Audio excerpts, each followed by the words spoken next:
N'aie pas peur de te séparer de ce qui ne te sert plus. N'aie aucune gêne de dire ceci ou cela ne me correspond plus. Mon ami, ta vie, elle est ici et maintenant. Tu es là pour un but, même si tu ne le connais pas encore, tu es là pour un motif.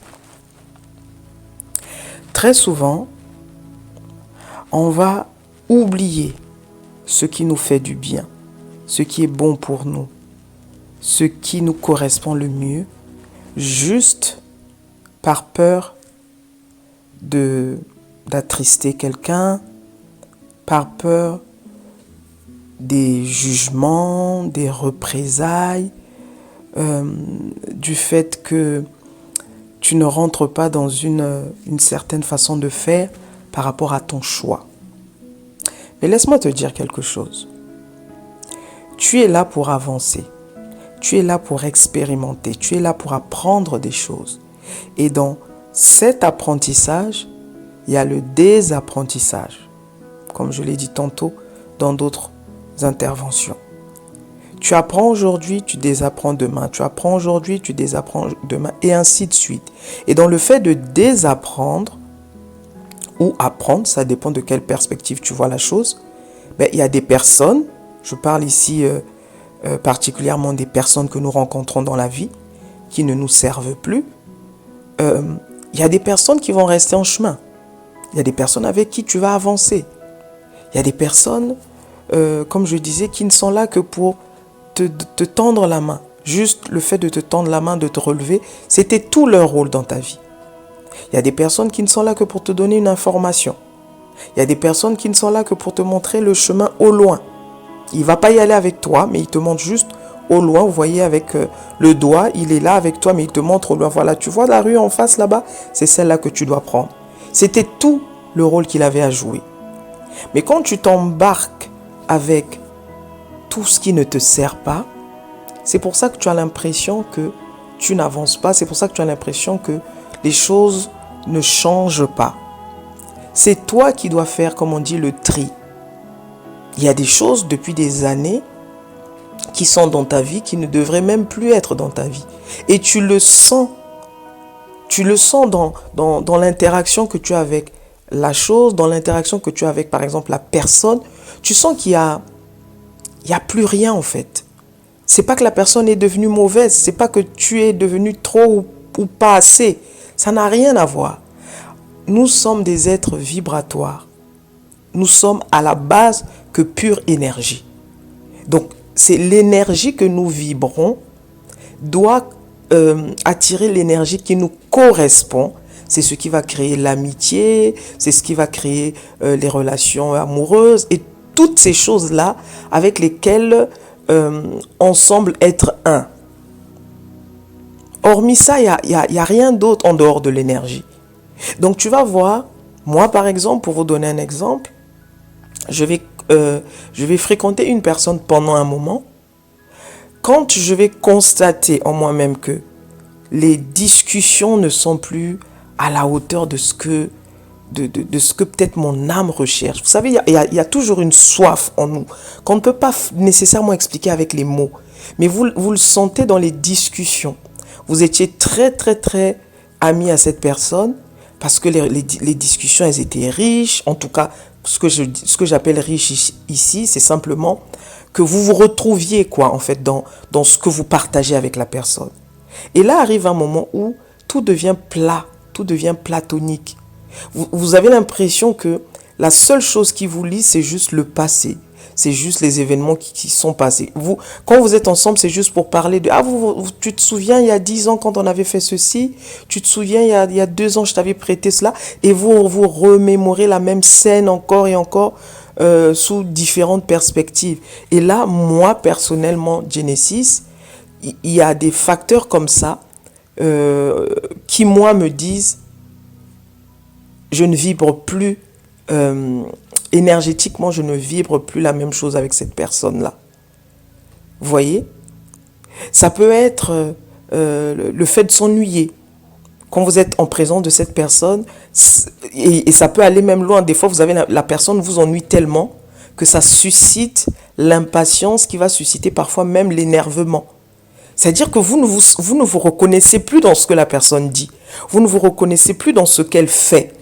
Vous voyez? Hier, c'était tout le contraire. Elle va vous raconter quelque chose, vous êtes très enthousiaste et tout ça. Mais là, il y a quelque chose qui est parti. Ben, vous ne vibrez plus. Vous ne vibrez plus la même énergie avec cette personne. Et donc, c'est à ce moment-là que vous devez vous poser la question de savoir, est-ce que cette personne vous est utile pour parler des choses? Est-ce que cette chose t'est encore utile? Les choses, ça peut être quoi? Vous faites un travail, vous êtes, je ne sais pas, salarié dans une entreprise, vous êtes très enthousiaste. Juste le fait de vous réveiller tous les matins, d'aller au travail parce que vous savez que vous allez aller servir les autres, vous êtes là pour les autres, vous allez donner un bon service. Mais arrive un moment où vous êtes juste blasé, vous êtes fatigué, ça ne vous... c'est plus excitant, vous savez. Ça vous excite plus d'aller travailler, d'aller donner le meilleur de vous-même. Quand vous êtes en train de travailler, vous le faites comme limite par forcing. Vous avez l'impression que vous devez le faire. Donc là, vous êtes juste dans le faire. Parce que c'est un devoir, parce que vous êtes payé pour ça. Donc, vous faites juste votre devoir. Et là, la magie a disparu. Ben, voilà les signes qui sont simplement là pour vous dire, il est temps de voir autre chose. Il est temps d'aller à votre prochaine excitation, à votre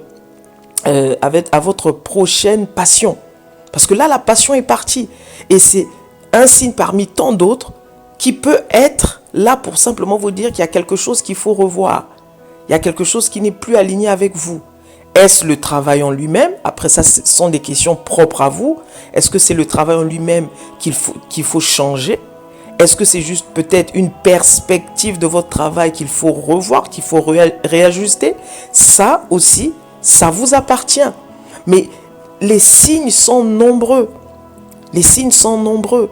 Mais n'ayez pas peur de vous assumer, c'est-à-dire de vous écouter. Parce que vous n'êtes là que pour vivre l'expérience dans toute sa splendeur. Et l'expérience, vous la vivez avec l'illusion d'évoluer en fait, l'illusion de l'évolution. C'est pour ça qu'on a donné naissance au concept temps. Le temps en soi, il n'y a pas eu d'année 1960, il n'y a pas d'année 2024 et toutes ces choses-là en fait. Mais c'est l'illusion de passer à un point A à un point B qui nous donne cette sensation de mouvement. Mais en réalité, on est au même endroit, au même moment, mais à différentes perceptions, à différents niveaux de conscience simplement. Bon, ça, je ne vais pas rentrer là-dedans, là aujourd'hui, mais ce que je voulais en fait vraiment vous dire, c'est que n'ayez pas peur de vous assumer. N'ayez pas peur de reconnaître que cette chose ne me convient plus, surtout pour les relations. Parce que les relations, comme on dit, qui se ressemblent, s'assemblent. Ce à quoi les personnes qui font partie de ta vie sont le symbole même, montrent même la vibration dans laquelle tu es. Tu n'acceptes pas les gens dans ton cercle juste par complaisance. Tu acceptes les gens dans ton cercle parce que tu te reconnais en eux dans quelque aspect que ce soit. Maintenant, penser que non, je peux rien faire et toutes ces choses-là, c'est pas vrai. La famille, par exemple, on a, entre guillemets, pas le choix si tu as le choix de les voir comme tu voudrais que eux te perçoivent. C'est là ta force. C'est-à-dire que tu vas avoir, par exemple, tu ne partages peut-être pas les opinions de ta mère, tu ne partages pas les opinions de ton frère, ou vice-versa, mais tu as là la possibilité de les voir différemment. Parce que tu les vois différemment, ils vont apparaître dans ta réalité physique comme ce que tu perçois. Parce que tu es une fois de plus le maître de ta réalité. Donc, tu ne subis rien en réalité. C'est un leurre que de penser que non, mais j'ai pas le choix, j'ai tel ami, il m'empêche de vivre, je ne sais pas comment m'en débarrasser. Non.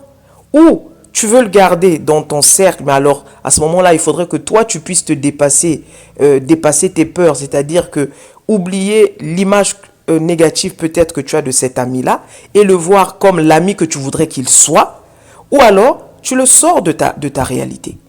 C'est aussi simple que ça. Il y a des choix à faire en fait. On fait constamment des choix. Donc tu vas voir, il y a des gens qui se sont coltinés pendant des années, des gens qui ne leur servent pas. Au contraire, ils vivent l'expérience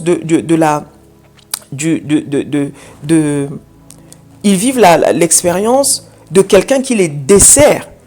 D'où les conflits, la haine, l'hypocrisie, la jalousie, toutes ces choses-là entre amis, entre personnes. Parce que, en réalité, la personne que tu es profondément, avec tes valeurs, avec ce que tu penses, ne correspond pas avec ce que tu vois. Mais pourquoi tu continues de garder cette personne dans ton cercle?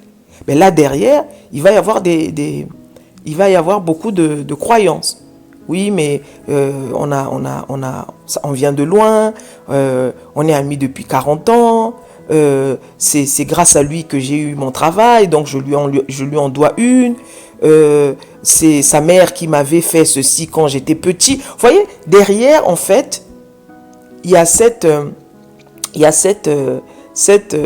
toujours ce sentiment de culpabilité. Mais tu ne dois pas être ou te sentir coupable de ce que tu ressens, de ce que tu es. Le fait de sortir quelqu'un de ta réalité, ça ne veut pas dire que cette personne, tu l'as jetée. Tu la verras peut-être de temps en temps, une fois tous les 2 ans, une fois tous les 3 ans. Quand vous vous verrez, vous vous ferez les civilités. Mais ça n'empêche qu'il n'est plus dans tes 4 mètres. Il n'est plus dans tes 4 murs.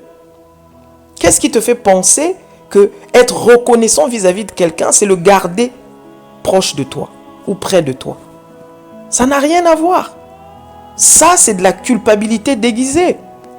Tu penses que tu es reconnaissant parce que cette personne continue à avoir accès à chez toi. La vie va permettre que cette personne va avoir accès à chez toi.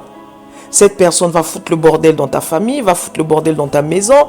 Vous allez vivre toutes sortes de choses simplement pour te faire comprendre que tu n'as pas besoin de le garder à proximité. Il peut être là où il est. De temps en temps, vous passez un coup de fil. Ça ne fait pas de lui une mauvaise personne. Ça ne fait pas de toi une mauvaise personne non plus. C'est juste que vous ne vibrez plus pareil. Vous ne voyez plus les choses. Quand je parle de vibration, ne voyez pas ça comme un mot extraordinaire. C'est simplement l'énergie que tu es. Dieu, l'univers, le créateur, il n'est qu'énergie. Il n'est pas une personne, il n'est pas une chose. Il n'est qu'énergie. Et il ne comprend que l'énergie que toi, tu as traduit par les mots. Il ne comprend que l'énergie. C'est pour ça que quand tu penses à quelque chose, tes actions doivent être une traduction littérale de ce que tu penses. Quand je te dis par exemple que tu ne peux pas penser la joie dans ta tête et agir, poser un acte de tristesse. Là, il y a un paradoxe. Là, il y a quelque chose qui ne va pas. Donc Dieu ici, c'est l'énergie de la joie en toi que tu vas traduire par les actions correspondantes. Donc l'être, c'est aussi le faire par conséquent. Vous comprenez? Donc ce que je suis en train de te dire ici en termes de vibration, énergie, parce qu'il faut toujours expliquer, les gens aiment extrapoler pour pas grand chose, c'est simplement la nature divine en toi. Donc l'énergie que tu vibres, c'est-à-dire la personne que tu es, que tu incarnes par rapport à tes valeurs, par rapport à tes convictions, par rapport à tes fondamentaux, en face de toi, quand tu as quelqu'un et quand ça se répète, quand c'est consistant et que vous ne vous comprenez pas, que tu sens que tu n'appartiens pas à ce qu'il dit, que tu n'appartiens pas à ce qu'il fait, là tu dois te poser les questions de savoir, est-ce que cette personne m'est encore utile? C'est-à-dire dans mon expérience physique, est-ce qu'elle m'est utile? Et si elle m'est utile, qu'est-ce qu'elle m'apporte? Et ça tu le vois dans votre interaction ce que vous vous dites, les discussions, est-ce que tu en tires profit ou pas? Parce que tout n'est qu'enseignement. Tout n'est qu'enseignement. Ne te leurre pas. Tu n'es là que pour apprendre. Maintenant, tu gardes des choses inutiles qui te donnent l'impression de ne pas avancer. Donc, n'aie pas peur de t'assumer. N'aie pas peur de dire, ok, cette personne, je pense que j'ai fait mon temps avec elle, on a passé de bons moments, elle m'a appris ceci, j'ai appris ceci grâce à elle, merci, mais là, je pense qu'on ne voit plus les choses de la même manière, j'avance. Sans pour autant jeter ou rejeter la personne. C'est juste que, tu n'auras même pas besoin de faire quoi que ce soit. Juste le fait d'aspirer à cela, la personne, tu verras, disparaîtra de ton expérience. Elle sera plus là. Pour X ou Y raison, vous allez vous éloigner en fait. Tu n'as même pas besoin de lui dire « je ne veux plus te voir ». C'est pas ce que je suis en train de dire ici. Mais c'est juste que tu dois être honnête avec ce que tu ressens. Tu dois être honnête avec ce qui te sert et ce qui ne te sert plus. Faut pas en avoir honte parce qu'il s'agit de ta vie, il s'agit de ton évolution, il s'agit de ton expérience. C'était Genesis. J'espère que ça va servir à quelqu'un. Ciao.